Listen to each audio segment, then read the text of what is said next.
Hello CSNet students, welcome you all in our new video in our lecture number 11। और आज हम पढ़ने वाले हैं क्वांटम मैकेनिक्स के इम्पोर्टेंट पीवाईक्यूज। सबसे पहले हम पहला पीवाईक्यू जो है हमारा वो है सिमेट्रिक पोटेंशियल वेल्स है। ठीक है, और हमको निकालना है expectation value of operator L square. ठीक है, क्वेश्चन पढ़ लेते हैं। The wave function of a particle in symmetric sorry sorry sorry ठीक है, the wave function of particle in symmetric well potential. Wave function हमारे पास दे रखा है x plus Y plus 3z into F of R. What we have to find expectation value of operator L square. ठीक है, L square की expectation value we have to find and wave function is given. ठीक है, now उसके लिए आपको पता होना चाहिए कि एल स्क्वायर की जो आइगन वैल्यूज होती हैं वो क्या होती हैं। तो वो होती है एल इंटू में L plus one into H का स्क्वायर। तो अगर आपको ये पता है तो सिंपल, आपको कुछ नहीं करना है, आपको एल स्क्वायर की एक्सपेक्टेशन वैल्यू निकालनी है। ठीक है, तो आपको क्या करना पड़ेगा, जो एल इंटू में एल प्लस वन एच का स्क्वायर है इसके अंदर आपको एल पुट करना पड़ेगा। एल हम कहाँ से निकालेंगे, वेव फंक्शन से। अब देखो साई आपके पास क्या दे रखा है, सही दे रखा है X plus Y plus 3z into F of are.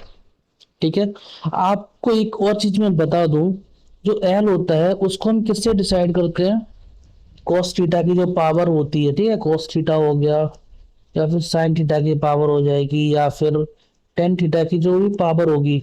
जैसे कि इसकी पावर वन है तो एल इक्वल्स टू कितना हो जाएगा, वन हो जाएगा। इसकी पावर कितनी है, वन है, एल इक्वल्स टू कितना हो जाएगा, वन हो जाएगा। इसकी पावर कितनी है, वन है, एल इक्वल्स टू कितना हो जाएगा, वन हो जाएगा।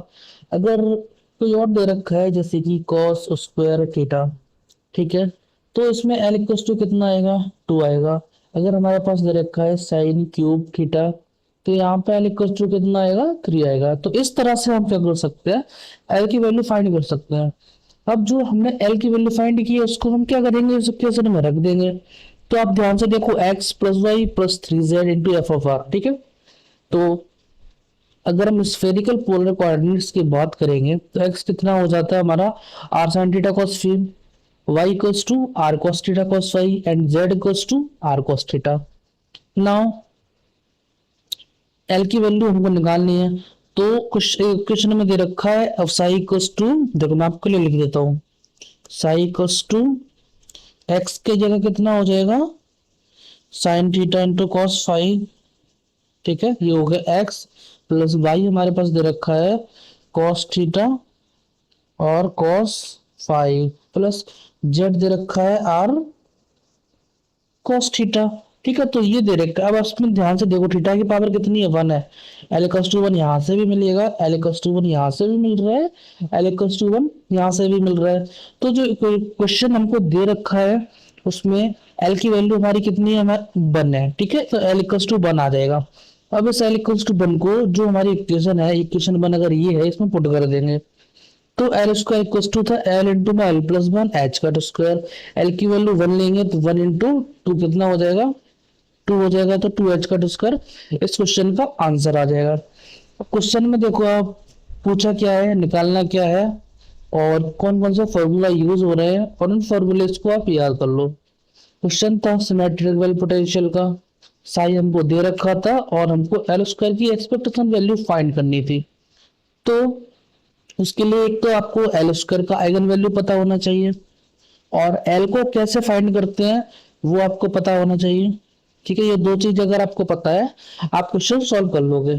ठीक है, अब we move to second question, that is हमारे पास फर्मियोन्स हैं, टू डी फर्मियोन्स हैं, सॉरी फर्मियोन्स है, और स्क्वायर बॉक्स पोटेंशियल है टू डायमेंशनल का। बॉक्स के अंदर पोटेंशियल जीरो दे रखा है। The measurement of energy of fermions yield the result 65 pi square h cat square upon 2 ml square। Question में हमको दे रखा है कि 2d स्क्वायर पोटेंशियल बॉक्स है। ठीक है, बॉक्स के अंदर पोटेंशियल जीरो है और जो एनर्जी है फर्मियोन्स की वो कितनी है, 65 pi square H cut square upon 2 ml square. और हमको निकालना क्या है, the degeneracy of this energy state. हमें क्या करना है, जो एनर्जी स्टेट है उसकी डिजेनरेसी निकालनी है। ठीक है, तो हम कैसे करेंगे, आपको डेफिनेटली आपको पता होना चाहिए कि जो पोटेंशियल बॉक्स है 2D पोटेंशियल बॉक्स, उसकी एनर्जी क्या होती है। ठीक है, तो जो 2D पोटेंशियल बॉक्स होता है उसकी एनर्जी होती है nx square plus n Y square pi square H cut square upon 2 ml square. Okay, आप दोनों एनर्जियों को कंपेयर कर लो। ठीक है, एक ये एनर्जी है और एक एनर्जी ये वाली है। कितना है, 65 pi square H cut square upon 2 ml square. ठीक है, तो pi square H cut square upon 2 ml square, pi square H cut square upon 2 ml square, दोनों क्या हो जाएंगे, कैंसिल हो जाएंगे। तो जो एनर्जी निकल के आएगी वो आएगी nx square plus n Y square equals to 65। अभी हमें कॉम्बिनेशंस बनाने हैं जिनके अंदर N X square plus N Y square की वैल्यू 65 आनी चाहिए। ठीक है, और अल्टीमेटली हमको निकालना है degeneracy of this energy state. ठीक है, तो भाई कैसे निकालेंगे, एक तो ऑप्शन आएगा हमारे पास 8 and 1, एक होएगा हमारे पास 1 8, एक हो जाएगा 7 4 और एक हो जाएगा 4 7। ठीक है, अगर N X square plus N Y square की जगह पे अगर हम 8 and 1 रखेंगे तो हमें 65 मिलेगा, 1 8 रखेंगे तब भी 65 मिलेगा, 7 4 रखोगे तब भी 65 मिलेगा, एंड अगर 4 7 रखोगे तब भी 65 मिलेगा। तो चार डिफरेंट डिफरेंट कॉम्बिनेशंस हैं हमारे पास और एनर्जी हमको क्या मिलेगी, सेम मिलेगी। तो ये कंडीशन किसकी होती है, डीजनरेसी की होती है। डीजनरेसी क्या बताता है कि डिफरेंट डिफरेंट स्टेट्स की सिंगल एनर्जी होगी तो वो क्या हो जाएगा, डीजनरेट हो जाएगा। ठीक है, क्या बताया मैंने आपको, डिफरेंट डिफरेंट स्टेट्स की सिंगल एनर्जी होगी तो वो क्या हो जाएगा, डीजनरेट हो जाएगा। अब इसकी डीजनरेसी कितनी है, 1 2 3 4 मतलब 4 स्टेट्स हैं और फोरों की एनर्जी 65 आ रही है, तो क्या हो जाएगा, 4 4 जनरेट हो जाएगा। ठीक है, तो इस तरह से आपको क्या करना था, इस क्वेश्चन को सॉल्व करना था। ज्यादा टफ नहीं है, बस आपको इसमें आप ध्यान, आप इस क्वेश्चन को एनालाइज करो। ठीक है, फर्मियोन्स का केस दे रखा है, फर्मियोन्स का कहीं यूज हुआ नहीं हुआ। क्वेश्चन दे रखा है कि स्क्वायर बॉक्स पोटेंशियल है 2 डायमेंशन का और उसकी एनर्जी इतनी है। ठीक है, फर्मियोन्स की। अब हमको डीजनरेसी निकालनी है उस एनर्जी स्टेट की। तो आपको बस अगर 2D बॉक्स की एनर्जी आपको पता है तो आप उसके थ्रू इस क्वेश्चन को बहुत इजीली सॉल्व कर लोगे। ठीक है, कोई दिक्कत नहीं आएगी। बाकी we move to third question. ठीक है, तीसरा क्वेश्चन क्या कहता है, we have 3 non interacting particles जिनका मास है हमारे पास 1:4:16। ओके, 3 पार्टिकल्स हैं, 3 पार्टिकल्स का मास दे रखा है। ठीक है, और क्वेश्चन में दे रखा है are place together in same harmonic oscillator potential v of x। और क्वेश्चन में क्या दे रखा है, उनका जो हार्मोनिक ऑसिलेटर पोटेंशियल है उस वो बॉक्स दे रखा है। ठीक है, हार्मोनिक ऑसिलेटर पोटेंशियल दे रखा है और उसका मास दे रखा है। हमें क्या निकालना है, the degeneracy of first 3 energy eigen states. ठीक है, किसकी डिजनरेसी निकालनी है, पहली 3 एनर्जी आइगन स्टेट की। ठीक है, अब इस क्वेश्चन को सॉल्व करने के लिए आपको क्या पता होना चाहिए कि हार्मोनिक ऑसिलेटर दे रखा है, इसकी एनर्जी क्या होती है। ठीक है, और जो डीजनरेसी होती है वो क्या होती है। ठीक है, और जो मास दे रखा है उसका ओमेगा के साथ क्या रिलेशन होता है ये आपको पता होना चाहिए। ठीक है, अगर आपको नहीं पता है तो मेरी पुरानी वीडियो देखिए, उसमें मैंने एक्सप्लेन किया है शॉर्ट नोट रिवीजन में कि कितनी एनर्जी होती है, कितना ओमेगा के का क्या रिलेशन होता है, फर्मियंस के केस में कैसे हम डिफाइन करते हैं। ठीक है, डीजनरेसी क्या होती है, सब कुछ मैंने आपको उसमें बता रखा है। यहाँ पे हम क्वेश्चन सॉल्व करेंगे। ठीक है, तो हम क्या करेंगे, 3 पार्टिकल्स है हमारे पास, तीनों पार्टिकल्स के लिए क्या करेंगे, एनर्जी लिखेंगे।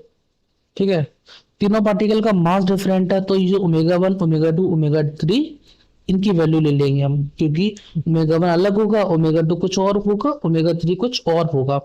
तो एनर्जी आ जाएगी n1 plus half H cut omega 1 पहले पार्टिकल के लिए। ठीक है, ये किसके लिए आ जाएगी, फर्स्ट पार्टिकल के लिए।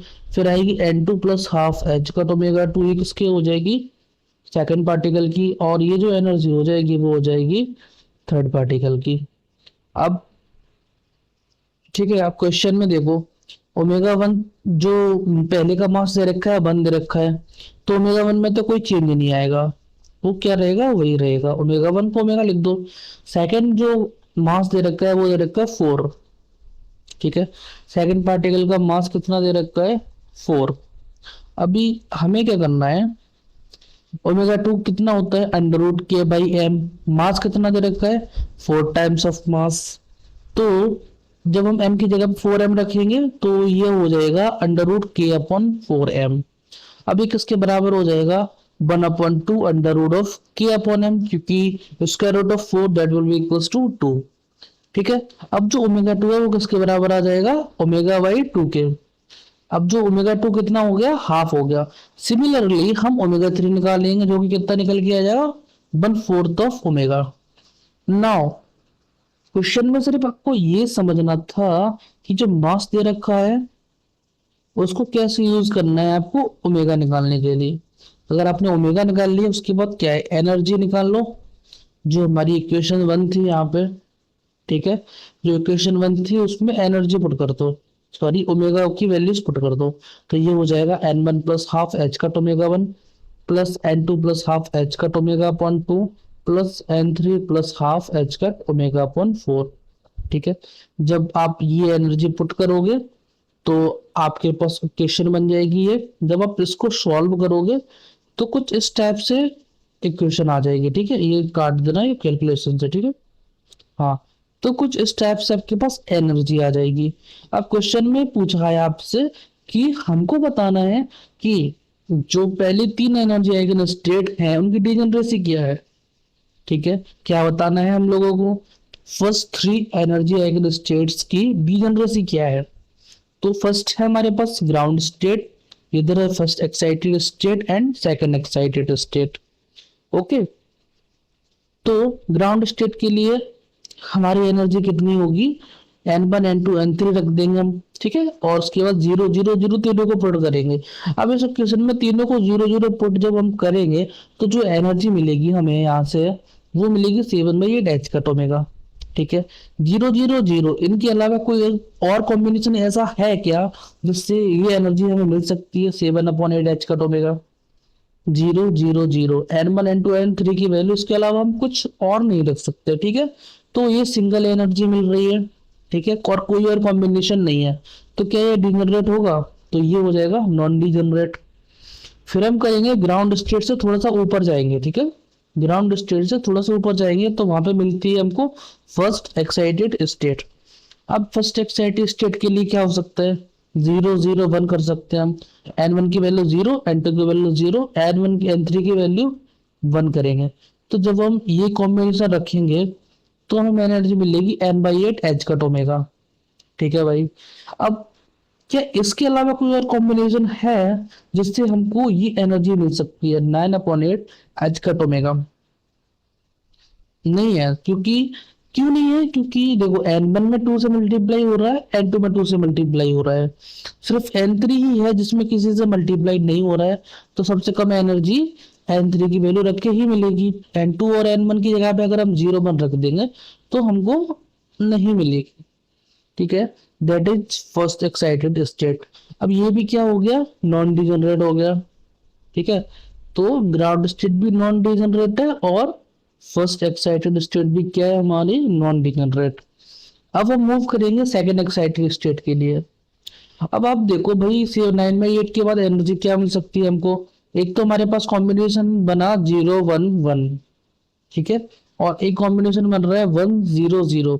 तो 0 1 1 जब हम ये रखेंगे तो हमें एनर्जी मिलेगी 11/8 एच कट ओमेगा। एंड 1 0 0 रखने पे भी हमको मिलेगी 11/8 एच कट ओमेगा। तो जो सेकंड एक्साइटेड स्टेट हो जाएगी वो क्या हो जाएगी, डबली डिजनरेट हो जाएगी। क्या हो जाएगी, डबली डिजनरेट। ओके, ठीक है, आई होप कि आपको समझने में कोई दिक्कत नहीं आ रही होगी, है ना। तो क्वेश्चन में हमसे क्या पूछा गया था कि फर्स्ट 3 एनर्जी आइगन स्टेट की डिजनरेसी बतानी है। ठीक है, तो बता दोगे अब आप, ground state non degenerate, first excited state non degenerate, second excited state W degenerate. क्या वैल्यू हो जाएगी, 1 1 2। तो ये तो हो जाएगी वैल्यू। आई होप आपको ये क्वेश्चन समझ आया होगा। ठीक है, and now we move to the next one. A particle of mass m in 1D harmonic oscillator। ठीक है, वी हैव ए पार्टिकल जिसका मास कितना है, एम है, और 1D हार्मोनिक ऑसिलेटर है। टाइम टी इक्वल टू 0 पे वेव फंक्शन दे रखा है साई ऑफ एक्स। हमको निकालना है time T equals to 2 pi by omega, it's wave function क्या होगा। ठीक है, क्वेश्चन आप समझ लो। बंडी हार्मोनिक ऑसिलेटर है और T equal to 0 wave function दे रखा है psi x. T equals to 2 pi by omega पे वो वेव फंक्शन क्या होगा। अब इसमें हम किसका यूज करेंगे, टाइम एवोल्यूशन ऑपरेटर का। Psi at time T that will be equals to e power minus psi H T by H का into psi zero.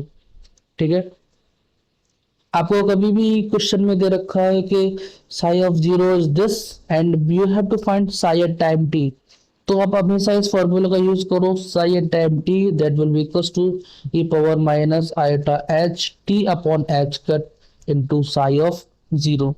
That is time evolution operator.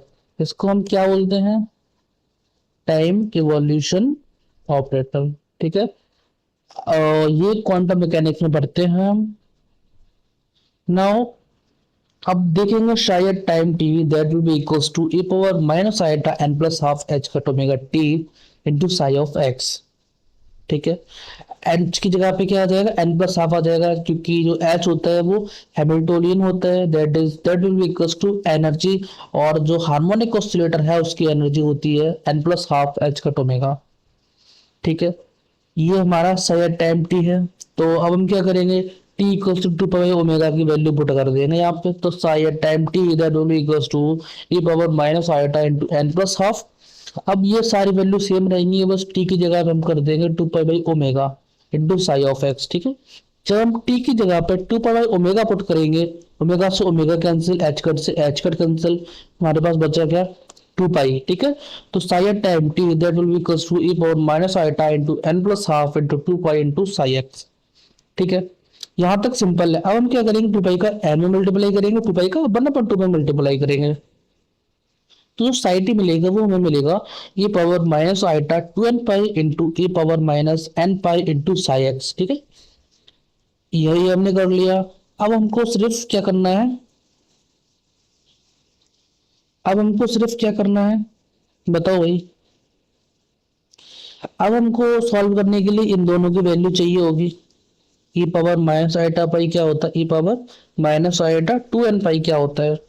ठीक है, उसके लिए हम किसका यूज करेंगे, e की power minus of iota theta कितना होता है, cos theta minus iota sine theta. ठीक है, ये होता है e की पावर माइनस आयोटा थीटा।